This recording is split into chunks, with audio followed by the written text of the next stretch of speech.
Við skulum skoða opinberunina sem Guð gaf okkur í opinberunarbókinni í kafla 21. Kafli 21, vers 5.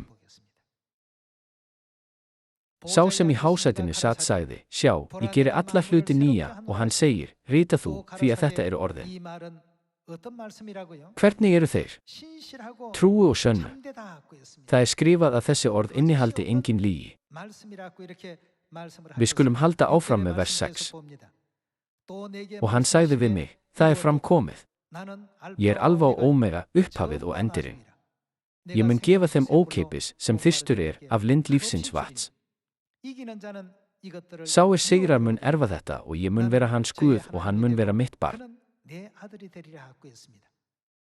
Biblían segir okkur að sá sem gefur þyrstum uppsprettu lífsins vatns án endurgjalds verði Guð okkar og við verðum börn hans.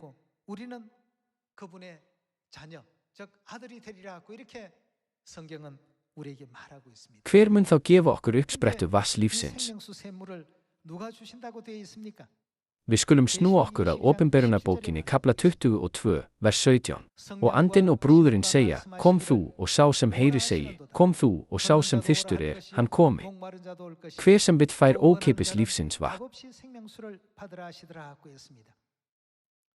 Samkvæmt opinberunarbókin, kafla 21, sem við höfum lesið rétt í þessu, hver gefur okkur lífsins vatn? Sá sem gefur lífsins vatn lýsti yfir, ég mun vera hans Guð og hann mun vera mitt barn.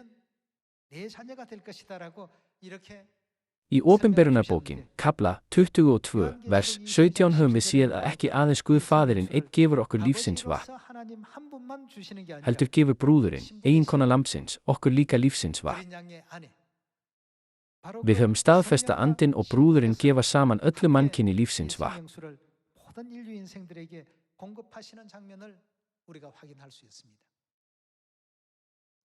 Lífsins vatn ekki hinn sérstaka náð og gjöf sem Guð veitir öllu mannkyni?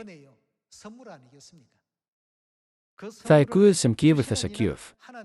Í opinberunarbók, kafla 22, vers 17, getum við skilið að það ekki aðeins Guð heilagi andi, heldur einnig Guð móðirinn, brúðurinn. Í brúðasiði jarðarinnar verða að vera brúðgumi og brúður.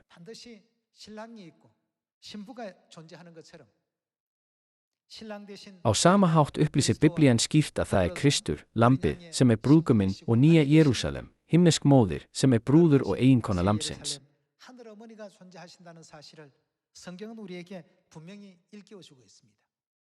Við getum staðfest að kirkja sem hefur þennan sannleika undir stjórn Guðs og stjórnað af Guði.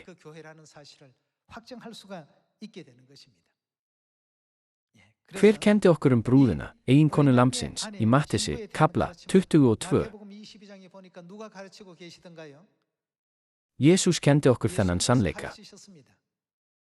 Samkvæmt þrenningunni Jesús faðir okkar í fjölskyldukerfinu.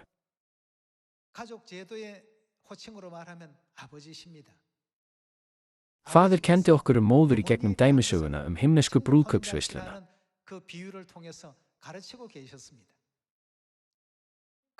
Þar sem margir skilja þetta ekki lagði Guð áherslu á málið Guð móður enn og aftur með því að gefa Jóhannesi opinberun.